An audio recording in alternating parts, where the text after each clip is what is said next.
Welcome to the Half Empty, Half Full Consumer Advocacy Radio Show. Listen in nationwide on the Tan Talk and Starcom radio networks with your host, Lori Zook, the consumer champion. Each week, we'll be discussing problems and solutions, changing negatives to positives, and helping you, the consumer, to learn something new. Get smarter faster and avoid scams and fraud. All opinions are that of the host and guests, and all shows are for educational purposes only and not to be construed as legal advice. Here's your host, Lori Zook. And welcome to the show. My guest today is Dr. Marlene Siegel. She's a veterinarian, and we're going to be talking about emotional clearing. I want to welcome you to the show, Marlene. First, I want you to share with our listeners a bit about yourself and your background. You've been on the show before. Thank you, Lori. It's such a pleasure to be here with you. My background is I've been practicing veterinary medicine going on 30 years. Prior to that, I actually worked as a paramedic. I was the first female paramedic in the state of Florida. That's what I did all the way through undergraduate school, and then I went to veterinary school. My passion always was animals, though. Yeah, I read that you played with stuffed animals when you were a child instead of dolls, right? I had no dolls in my house. Well, I want you to define for our listeners, what is emotional clearing? Oh, my favorite topic of all. We have more than just our physical body. We have actual 5 bodies that make up and compromise our beingness while we're here. We have a spiritual body. We have a mental body. We have the emotional body, which we'll spend more time talking about. And then there's an etheric body. And then we have our physical body. So there's a lot of transitioning that occurs between our non-physical form, what a lot of people would call the soul, and all the way down into the physical form. As things start in the non-physical form, it becomes a thought. And the thought then becomes an emotion. And it's in the formation of the emotion that we actually create what will be our manifestation based on what that emotion is.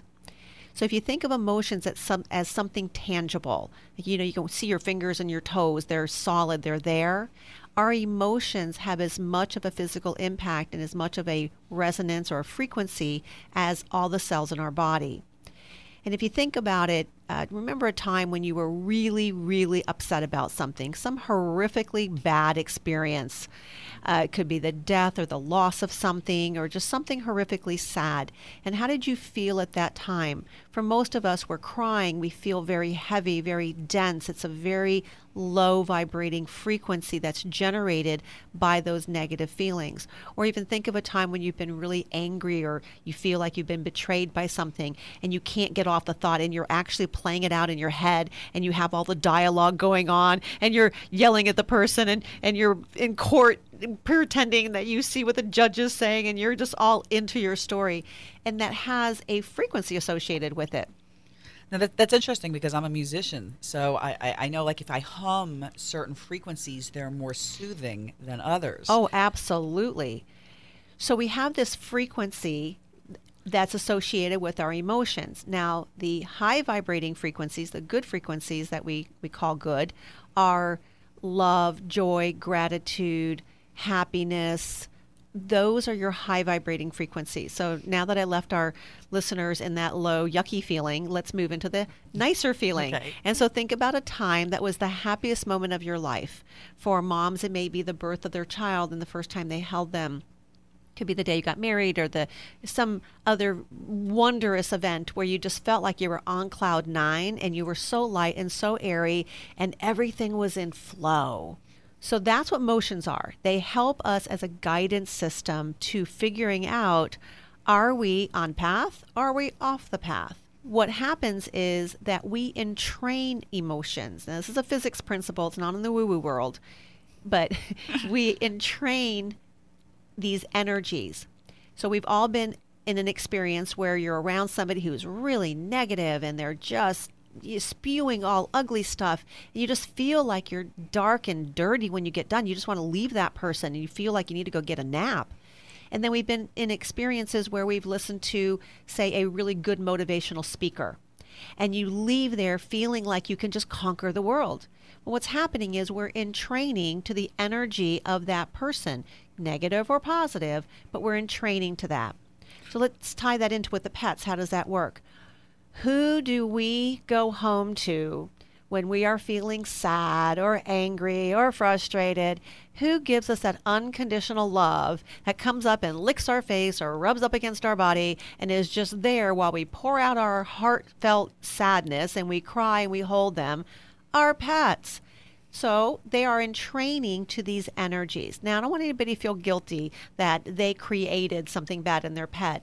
The pets are there as part of the support system. If we want to go into the woo-woo world and we ask, why are we here? Why is man here? Why? Tell me why. Well, I got this download and I was given this storybook. If we were to create a holographic video game and it had man in there and it had all of nature and you had this probable outcomes all developed.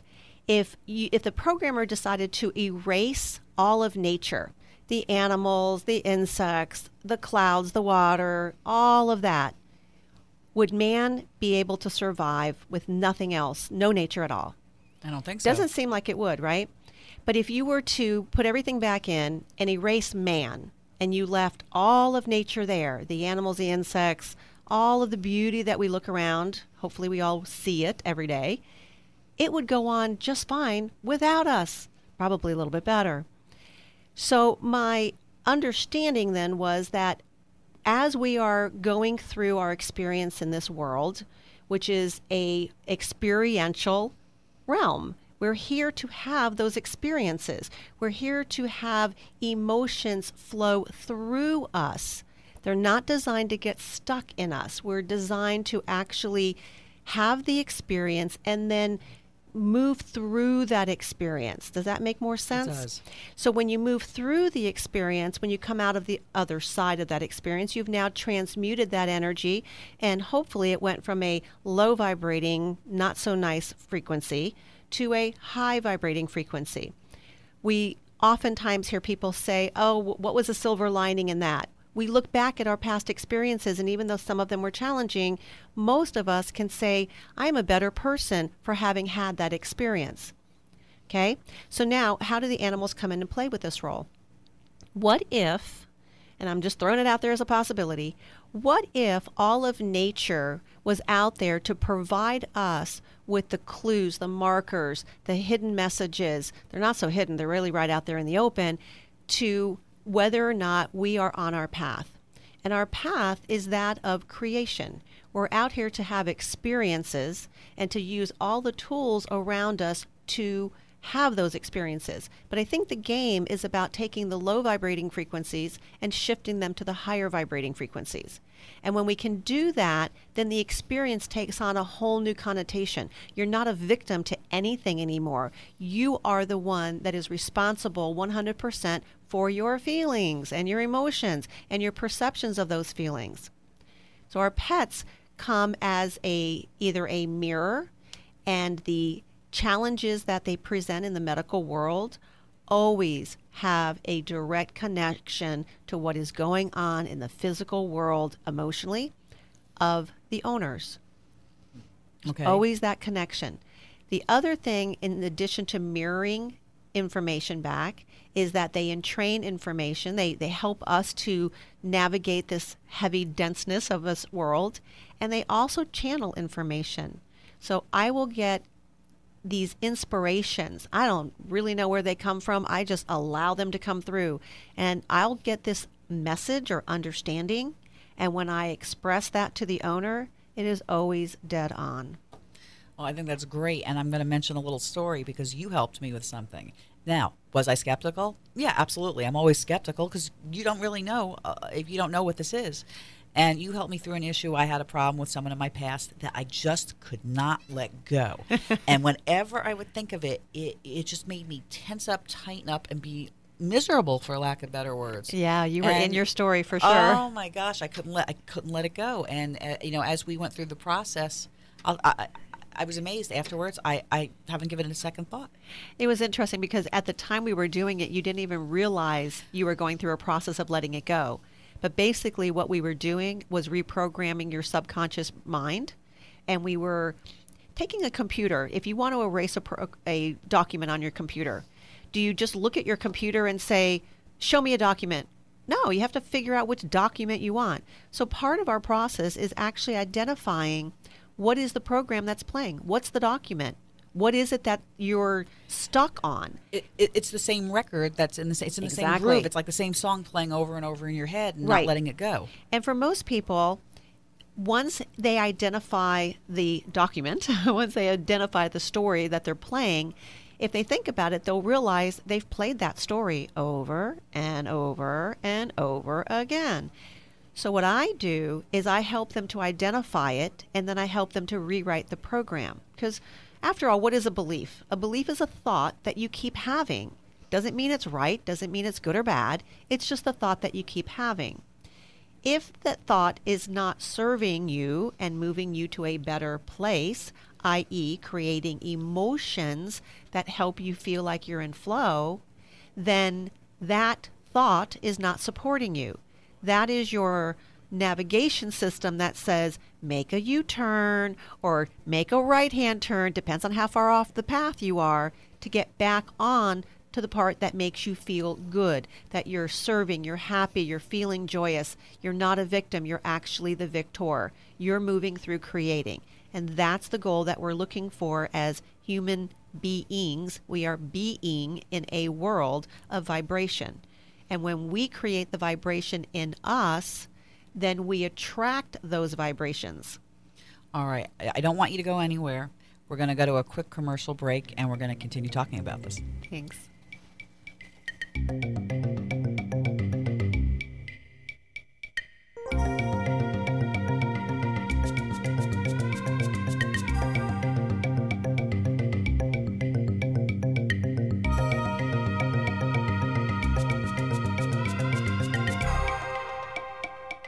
Our highly competitive and hectic world is fraught with dishonesty and challenges. Critical decisions must be made on a daily basis with accuracy when substantial assets are at risk. When you are confronted with a decision point involving opportunity and risk, consult with Sharpline Investigations, statewide experts in due diligence, investigations, and litigation support. Sharpline's professionals work with clients to conduct interviews, deep background investigations, and develop facts and intelligence related to litigation. When circumstances require confidential and expert fact-finding, turn to Sharpline Investigations, the statewide leaders in investigations and risk mitigation. Visit sharplineinvestigations.com or call 855-394-0042.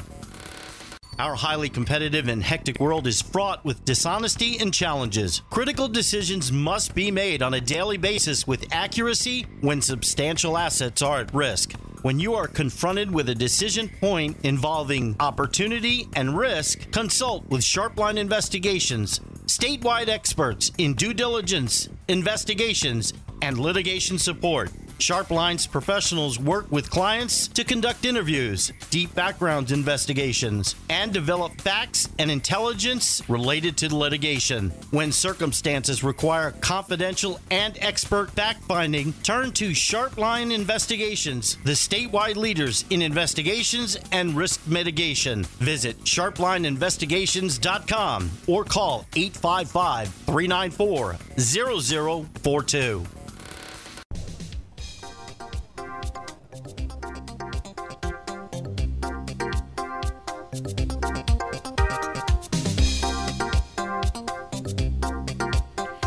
Welcome back to the show.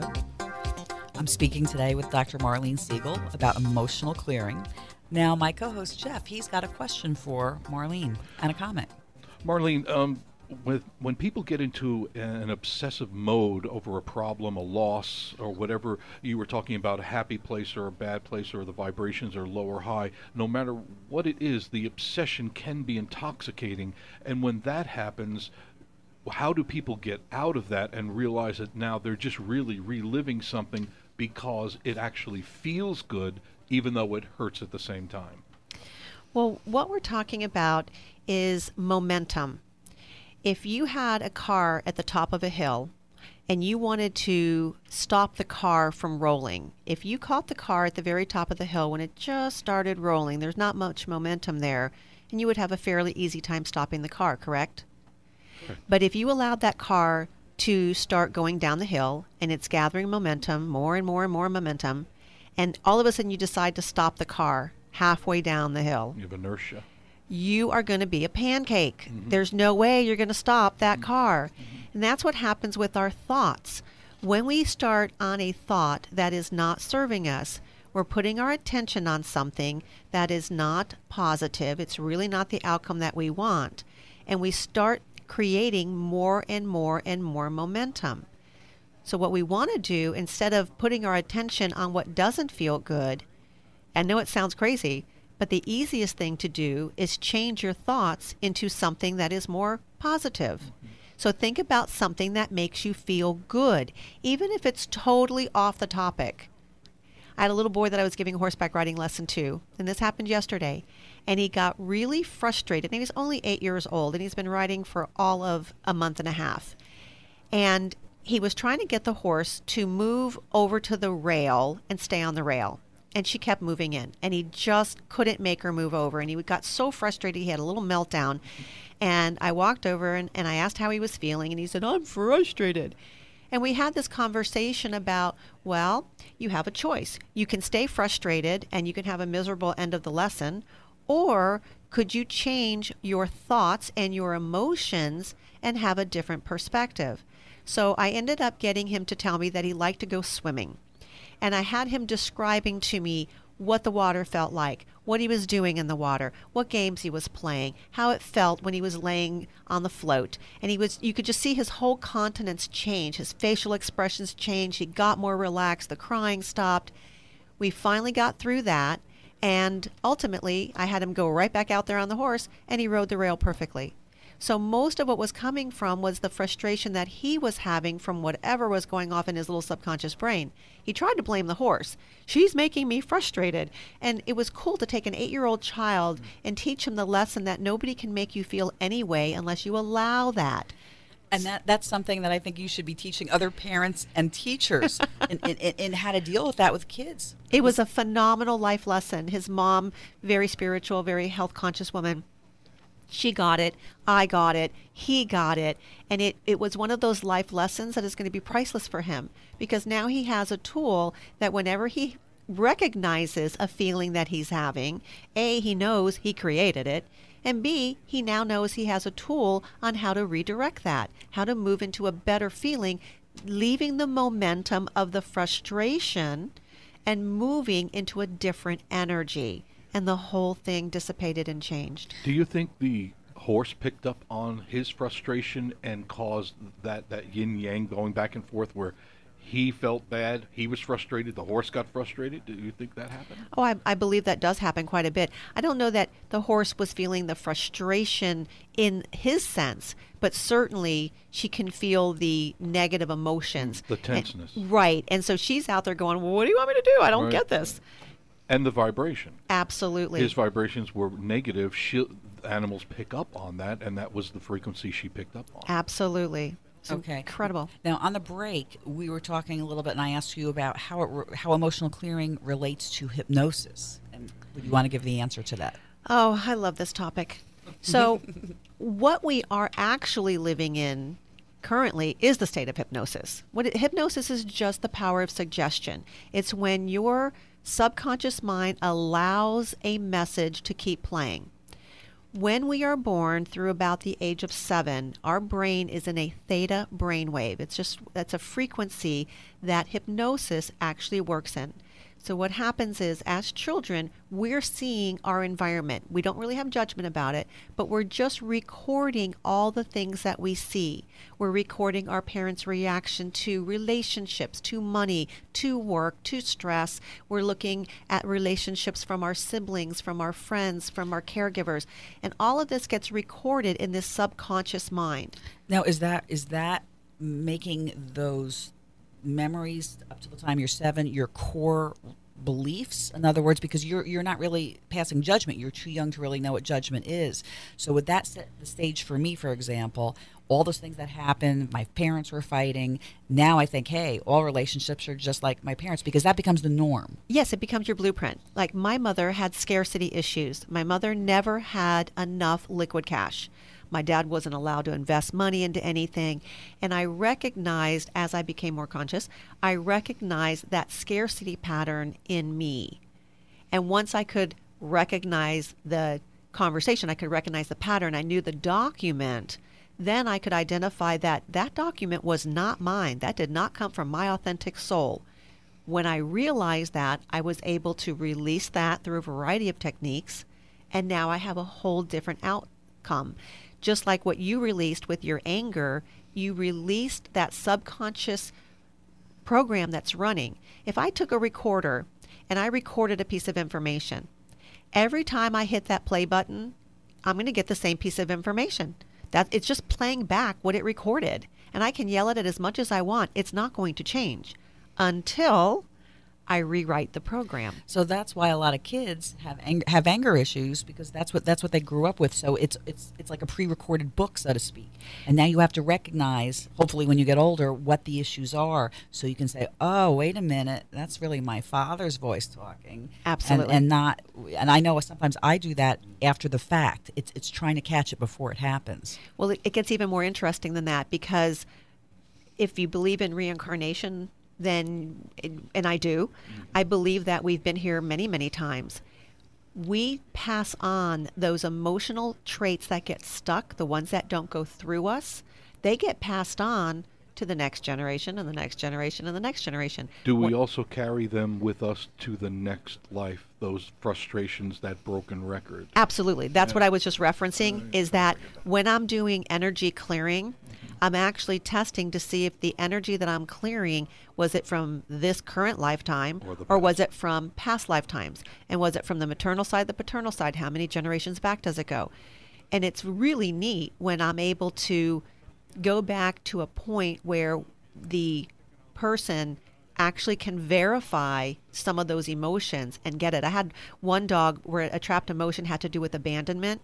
And when the owner went back and checked that 2 generations back with her mother, her grandmother, I believe, had been abandoned in a orphanage. Okay. So that abandonment was real. Now, give me an idea of how you go through the process. To somebody who's listening, because they can't actually see us, what is it that you do, and describe how it works with both people and pets? Marlene, can you give me a summary of the emotional clearing process for pets and for people? I combined several different things. I have one process whereby I identify what the trapped emotions are using kinesiology or muscle testing. I use a frequency generator, which helps to entrain energies and raise our vibrational frequency. And when I'm working with people, I have another process that I help them to figure out what that core is. They feel it. And then it's a process of sort of a little bit of neuro-linguistic programming and a little bit of reprogramming the subconscious brain to where they're allowing things to leave and then putting other messages back in. Okay. Now, Jeff, you had a question on reincarnation? I just was going to ask you, Marlene, about karmic, residual karmic fallout from your past, from your parents, grandparents, great-grandparents. Does that follow to the next life? And how does that affect your current life and your future life? That's a very deep question. Yes, we do get energetic information that passes with us. And that's a good thing, because we don't have to keep reinventing all of our knowledge. So we pass on characteristics that are familial. We know our DNA. Your parents look like you. You have similar eye colors and hair colors and their body sizes. We pass that information. But we also pass on energy. We pass on the frequencies of emotions. Particularly the ones that catch our attention are the ones that are the not happy ones, the ones where there's still something that isn't resolved, and that's passed on genetically also. When I'm doing my emotional clearing, it's those energies that I am clearing. And I think we're in a time span right now. 20 years ago, we didn't have people talking about metaphysical anything. It was just not in our vocabulary. And now we're in a time period where there's life coaches, there's all kinds of metaphysical stores, there's all kinds of energy groups and healing and webinars, and it's just a massive movement of consciousness. So I think what's happening is we are reaching a time period, a very new fifth world time period, that we are starting to clear these energies that are no longer serving the universe as a whole. And so we're moving away from our hypnotic world into a world of consciousness. That's another word that we didn't hear 20 years ago. But what that means is that we're stopping just doing things out of hypnosis, that recording that we had, that we lived 95% of our time in our subconscious mind. I know everybody's had the experience of driving home, their monkey mind thinking of something else that's bothering them or that they're visualizing that they're going to look forward to. And they get home and they go, wow, I don't even remember making the turns to get here. That's because your subconscious mind is saying, okay, I know what that little recorder should be saying, so I'm going to go ahead and play it while you are busy doing other stuff. And we're only 5% in our conscious mind. And that's okay. It's just you got to be able to identify if the program in your subconscious mind isn't playing to support you. That's when you have to identify it and go, oh, well, that's not supporting me very well. What other thought can I put in there that would be a more serving thought? And I've done that on the negative, and I can tell you, though, I don't make it home on the drive. I usually end up focusing on that issue, and I end up somewhere else. So that's another problem in itself. But anyway, this is great conversation, and so stay with us. We'll be back in a moment.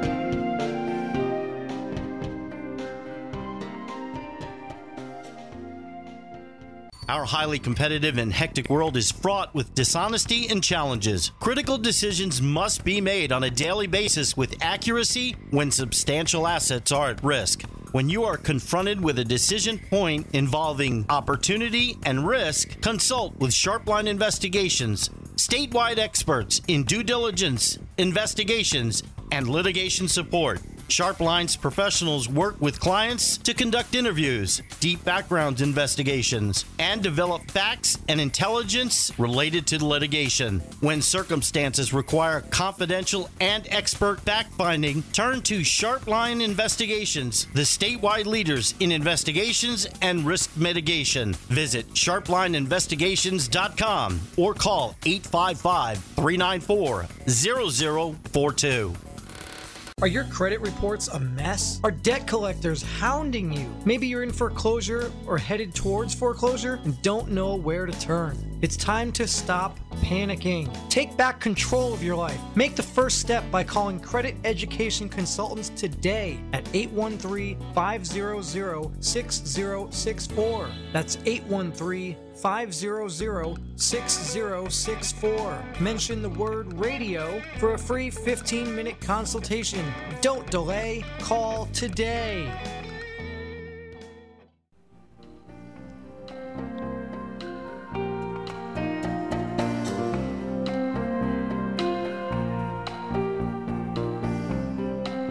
Welcome back to the Half Empty, Half Full Talk radio show. I've been speaking with Dr. Marlene Siegel, a veterinarian. Now, she has an integrated practice. She does both regular medicine and holistic medicine, so to speak. And we've been talking about emotional clearing. And in this segment, I want to start off with emotions. Do they play a part in the disease process of pets, and how so? Oh, it's all totally connected. So let's talk a little bit about how animals come to be in our households. And we've all heard the expression, nothing happens by accident. And for most of us, we actually believe that to be the truth. Nothing happens by accident. If that's the case, then the animal that you have, the breed, the species, the age, how you came about that animal, and the challenges that animal is having all happened for a reason. So what I do is I incorporate my intuition, I incorporate Chinese medicine, I incorporate other modalities that help me to look at the whole picture, not just the physical picture. Animal comes in and it's itching, or animal comes in and it has arthritis, or whatever it is. Animal comes in and has bladder problems. When I identify what the challenge for that animal is, I start then looking at what are the emotional messages that physical abnormality is presenting, and why is it there? Is it reflecting something that animal has been carrying in its ancestral background, or something that it entrained to in this lifetime that it needs to let go of? Or, or, is it that it's reflecting something that the owner needs to hear, and the animal is kind of the channel, with me being the voice for it, of saying, wow, there is this energy going on, fear-based or anger or whatever. And so I can bring up that conversation, such as, let's say we have an animal that has a bladder urinary tract problem that's usually based around fear. And so that conversation will come up is there anything going on in the household that is fear-based? And just listening to owners that are fear-based, you can hear their conversation. They'll say things like, I'm so afraid that something's going to happen. And they're very stressed out of the fear of anticipating something bad happening or a bad answer. And the fact that they're in that vibrational momentum of fear, they actually attract those fear-based emotions to them, those experiences that create more fear. So it almost sounds to me the same thing would happen with children. They're sensing what's going on with the parents. The animal is sensing those feelings. So it makes me think, for example, if somebody has an animal that's a biter, maybe that's aggressive, that must tell you something right away about the family structure for that pet. Or what emotions that animals are trained to. It's not always straightforward and that simple, but yes, there's always information there, whether they're mirroring to me, whether they're in training, whether they're channeling. There's always a message, there's always a reason behind why I'm seeing what I'm seeing. And sometimes it's messages being delivered for the people. Sometimes it's getting them to release the emotions that they've been carrying, and that pet becomes the little angelic messenger that says, come on, Mom, come on, Dad, it's time for you to let this go. And here's the portal for you to be able to get that message. Can you give me some more examples of people who have brought their pets to you and how you've helped them? I had a dog that came in. I'm hoping I didn't tell this story already, but cancer stories are always really very profound. And it was a dog that came in that had cancer, and in the process, it was the owner, it was lung cancer, so that's a lot about grief. And the owner was able to resolve very, very deep-seated issues involving grief. And the day the dog chose to leave happened to be the day that all of her siblings were together. And ironically, none of the siblings had been together in 5 years. Okay. The last time they were together was at their mother's funeral. And so there was a lot of healing that needed to happen for that family, and it happened over this experience. I have another dog who has a tumor involving an anal gland. And in the process of treating the dog, the female owner has had tremendous healing of issues that she's carried for a long, long time. And the dad counterpart, the dad owner of the dog, is now going through his process. And it's remarkable. This dog has already outlived his expectation based on the fact that he has this type of cancer, and yet he hasn't finished his work. So it's really a neat experience to go through that, and how everybody is very open and receptive. We're just into a whole different world now. People are learning about the laws of the universe, not just the laws of gravity, but the law of attraction. And there's a gazillion other laws of the universe that we operate under all the time, but we're just not aware of them. Again, the consciousness, the fact that people are starting to become more aware of who are they and why are they here. That's always my leading question when I know I'm dealing with a dog or a cat with serious chronic disease. My first question to that owner is going to be, do you know why you're here? And we'll get into that conversation. Inevitably, they don't. And through this process of clearing emotions, they get clarity, they come to consciousness, and the whole family undergoes this transformation. Do you think that pets choose their owners? They do travel in soul families with us, absolutely. I don't know, maybe we all are in this big auditorium in the non-physical form, and somebody says, well, I'm going to go down and I'm going to have these experiences. Who would like to join me? Who wants to be my mom, my dad, my kid, my neighbor? And through all of those experiences and these people who show us things that we chose to experience. Remember, we're not a victim in anything. And I think our pets are here also as part of that experience. And in case you miss some of the more subtle signs, the pet says, okay, I'm going to give you a really big sign, one that you just can't miss. This one's going to stop you in your track and make you deal with this issue. That's kind of how I see it happening. Yeah, it's interesting. You know both of my dogs, both my Great Danes, and I'll tell you, they both chose me. Even though it seemed to me at the time that I was choosing them, I've come to realize that I was called to them for a reason. Absolutely. And to have them specifically with me. So I find it very interesting. Now, does the pet's diet have anything to do with any of this, what they're eating? Oh, absolutely. I mean, we still have our physical body here, even though we have the etheric and the mental and the emotional and the spiritual bodies. That physical body is very, very important. And we have one vehicle that we're allowed to use while we're here in the physical form. You can't just say, oh, like a car. Oh, I abused my car. I didn't take care of it. I need to go buy another car because I kind of wore that one out. We really can't do that with our body. This is our vehicle to be able to navigate with. Now, what I will tell you is in the realms of nutrition and the greenness of our homes and the environment and the health of our environment, our pets are like the canary in the minor cave. They are showing us the toxicity of our environment. I've seen more cancer in the past 3.5 months, 4 months, than I have seen in my entire 30-year career. And I'm seeing cancer now anywhere from 1 to 3 times a week, cases coming in. Now, albeit that I do a little more specialty work because on the holistic side, I never run out of things to do. On the Western side, the doctors will throw their hands up and they go, well, we can use chemotherapy, and we certainly know that chemo has as much toxicity as the disease itself. They don't have anything else to offer these people. I, on the other hand, have an unlimited resource, if nothing else, to make that animal more comfortable, to help the transition, and to deliver the message that animal's trying to deliver. So those are really valuable. But nutrition is absolutely imperative, not just for our pets, but for us. Right, and that's where I find you different, because you do cover the holistic things, whereas most doctors, be it people doctors or pet doctors, usually the medical doctors are medical. They just want to give you the drugs, and a lot of times those drugs will make you, the side effects alone are worse sometimes than the medication itself, rather than look at the other choices.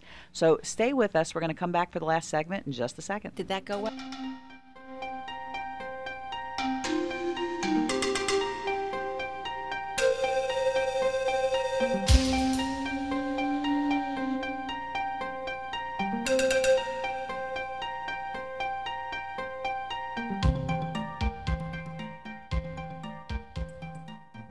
Are your credit reports a mess? Are debt collectors hounding you? Maybe you're in foreclosure or headed towards foreclosure and don't know where to turn. It's time to stop panicking. Take back control of your life. Make the first step by calling Credit Education Consultants today at 813-500-6064. That's 813-500-6064. Mention the word radio for a free 15-minute consultation.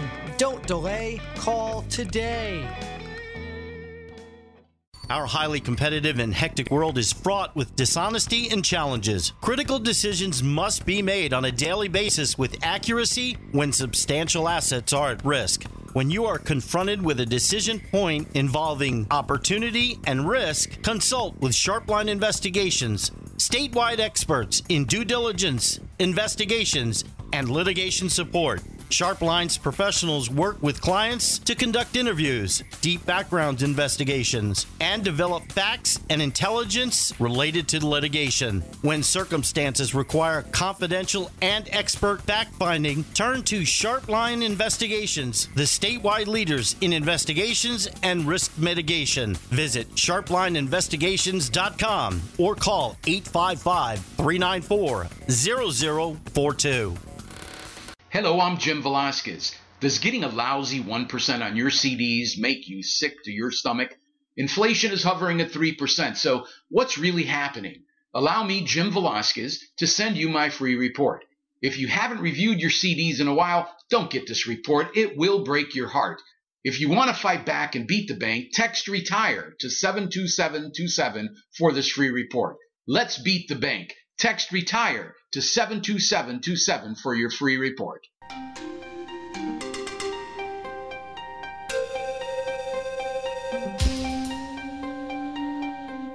Welcome back to Half Empty, Half Full with our special guest, Marlene Siegel. Emotional clearing is our subject today. And once again, thank you, Marlene, for joining us. Oh, it's my pleasure. We were talking off mic, and you had mentioned before that you have seen the largest rise in cancer in your 30-plus years. In how long would you say, the last year, 2 or 3 years? Oh, in the past 4 months, I've seen such a tremendous rise over compared to the past 30 years. Now, my question to you, could that be environmental, or could that be from the high levels of stress that people are on everyday life, especially with the way the economy, the climate of the economy has been, and people have never been more, unemployment has never been higher, pay has never been better, it's always going down, less pay, more bills. Do you think it has anything to do with that? Oh, it has everything to do with all aspects of that. It's an accumulation of things. So on the physical level, of course, what we eat. And I think there's no doubt in anybody's mind anymore that the level of herbicides and pesticides in our food consumption these days, the amount of GMOs that are being put into our food source, all of those are so highly inflammatory and so highly destructive to our body's immune system. And on the stress level, not only the stress that the families are going through, but also electromagnetic field energies with all the Wi-Fis and the cell towers. The EMF has a big impact on us. Also, the lack of sleep, all of the things that create stress. From physical stress, emotional stress, environmental stress, all of those have a big impact. In addition to that, the location of the disorder and the organ that it's in also has a significant impact on the emotion that's attached to it. And as a general rule, cancers are unresolved resentments. Very interesting how that plays out. And that may not be something that the owner consciously remembers or identifies, but as we go through that clearing process, and I start with making sure that the diet and digestion is impeccable, that the animal's being fed a species appropriate diet with digestive enzymes, with all the essential vitamins, minerals, and nutrients and fatty acids that are required. I don't trust that it's in the diet anymore, because even if we eat organic food, that doesn't mean that we are getting all those micronutrients in the food that we need. Because if it's grown on soils that are deficient, then we're still going to be deficient. So absolutely I want to address the physical nature of things. I address the environmental stressors. What are you cleaning your house with? What are you washing in? Do they have a lot of preservatives and xenoestrogens? Are there a lot of pesticides and toxins either in the environment or in the air? So every phase of that we go through and clean up. And we talked about the animals being the canary in the cave. Well, what a great opportunity to make our lives healthier by doing what we would do for our pets that we don't do for ourselves. Yeah, we spend more money on our pets, right? We do. And so I'll have owners who previously were unwilling to go green in their cleaning products. When that pet is suffering from cancer, they go green in their environment because they don't want to put any more toxins into that pet. I describe it as a cup. And if your cup is full of toxins, then that little tiny bit extra that you put in keeps it overflowing. But if you're able to dump the glass and not have any more toxins in there, then you can fill it with the things that are serving you. So very important concept that it's not about one thing. It's about the entire experience. We're back to that experiential realm. What is it that we need to learn? And I started out with a story about nature versus man. If you erase nature, man couldn't exist, but put man back in the picture. Well, what if we took and we looked at what's happening in our world with people, the rise in cancer, obesity, inflammatory diseases, allergies, all of these things that are being magnified. Then we take and we look at what's happening in our pet world, and certainly we see that in our pet families, the ones that live in our households. The rise in toxicity diseases is super high there. But let's also look at nature. We're killing off our bees. We're killing off our frogs. We're killing off our oceans. So when we look around at the whole picture, we can see that we have a tremendous amount of toxins that are creating problems in our world. When we start taking responsibility, because there's no one out there but us, when we take responsibility to start cleaning up our lives, making choices with our dollars, that's how we vote, we start making changes.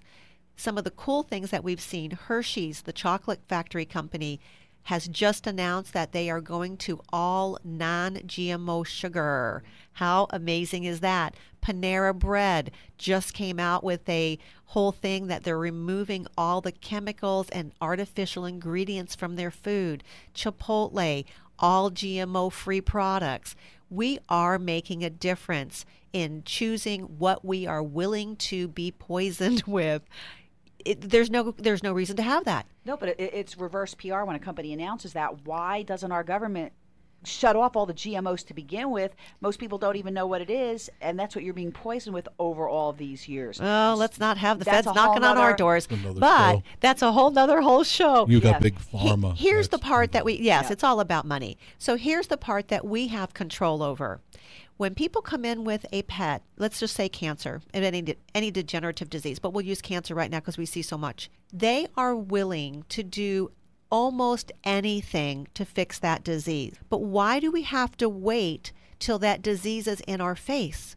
Why don't we take action before that? And so many people have that belief system that, oh, it's too hard, it's too expensive, it's too difficult, I can't do this. That is back to the belief. And a belief is just a thought that you have. So you change your belief, you change your thought, you change your circumstances. Right, but I think I can answer that question because most people think everything they're doing is fine, and it's not until something bad like cancer has happened that they say, well, what am I doing wrong? They're not evaluating it while things are good. That's They're hypnosis. Right, that's right. They're waiting until they get hit with that. Yes. And then they become into consciousness because all of a sudden now they can't live in that hypnotic state and pretend that everything is okay. They can't do that. They have to come into consciousness and they have to start taking and accepting responsibility that maybe they had a role in what happened. So I really push for people to take more action. Think about what you're doing. And I don't have people do a gazillion overhaul things. I say start with 3 things. And if they want to go to my website, there is a plethora of free information. But take 3 things that you are doing that aren't good for you and delete those, or at least reduce them. And then take 3 things that you should be doing that maybe you're not and introduce them into your lifestyle. After 21 times, it is your habit. And then you can pick 3 new things because then that isn't so difficult anymore. Now, you posted something on Facebook last night, didn't you, I about did. diet? Do you want to talk about that for a moment? Well, I posted several things on Facebook that in regards to toxicity, but one was a family that had their blood tested for toxins, and then they went all organic, and then they had their blood tested again, and they actually saw a decrease or an elimination of a myriad of toxins from their body simply by eating clean. I think I need to change my diet. I'll help you. Thank you. I know. I need fake chocolate. What kind of alternative therapies are available? I want to go back to your practice for a moment here. So we know emotional clearing is something you do, non-medicine type. What alternative therapies are available for pets? My absolute foundation start for any animal with any disease or person is going to come back to nutrition, diet, and digestion. First and foremost, they have to eat their biological diet. The biological diet is the diet they were designed to eat. Your car has a biological need to run on a particular kind of gasoline. We have a biological need to eat certain types of food. And for our dogs and cats, they are carnivores. They were not designed to eat the level of carbohydrates that are in processed foods. Secondly, these animals were designed to have enzymes in their food because they ate their food raw. They were designed to do that. When we process their food, heat it over 105 degrees, we destroy all the enzymes. Their little pancreas, which was not designed to be their primary organ of digestion, becomes exhausted at a very young age. Now they're not digesting properly because they don't literally have enough enzymes to do so. The other area is in probiotics. Probiotics are the good bacteria and good yeast that are supposed to be in your gut. They are incredibly important to the foundation core of your health system. They support digestion, which supports your immune system. If you do not have the good bacteria in your gut, you're not digesting properly, you're not assimilating your nutrients correctly, you're not making the B vitamins and the amino acids, the whole digestive process doesn't go well. The third thing that we have to have is all the vitamins and minerals and fatty acids, all the essential nutrients. An essential nutrient is a nutrient that your body does not manufacture. You have to get it from the outside. You have to eat it. And you don't get that at a drive-through burger. No, you don't get it at a drive-through burger, and you don't get it in a can or a bag kibble. So we have to make sure that we supplement that. So no matter what that animal is coming into my office for, that's going to be my foundation. And I actually put them on for the animals, I put them on a milk kefir, which is a fermented milk. And I make the milk kefir myself, and I laser it so it has frequency in it. It's a phenomenal product. We try to get the owners to drink it. We get the animals on it. And just the foundation, the differences we see in these animals, the health improvement, just from having enzymes, a biological diet, their essential nutrients, and some good bacteria in their gut, has made profound changes. All right, now I want to ask you, over the years, how has your practice evolved? Because did you start out doing holistic? I did not. How did it evolve over time? I was always intuitive, but it wasn't until one of my own personal show horses had a problem, and she is my fur friend, my fur angel, I call her, and she is the one that said, okay, it's time to step up to your path. This is your time, and we're now going to go across the fence to the other side. And that's where I went. And so we really was, and I still have the horse, and she's phenomenal. And that started my path. It was my desire she saved my daughter's life, and I was determined to fix that horse. That was my oath to her, that I would stop at nothing to make her healthy again. Well, I think what you're doing is fantastic. I know what you've done with my dogs is tremendous because we've had some problems with them in the past. I want to first thank you very much for being on the show again. And second, can you give out your website and your phone number and your information in case somebody wants to contact you? Oh, I'm so grateful that you invited me. Thank you so much. My website is www.pascovet.com. That is P like in Paul, A-S-C like in cat O, V like in Victor, E Edward, T Tom. www.pascovet.com. Follow us on Facebook, Twitter, blogs. Phone number? 813-973-2929. Look forward to talking to everybody. Great. Thank you very much, and thank you for joining us. Be safe.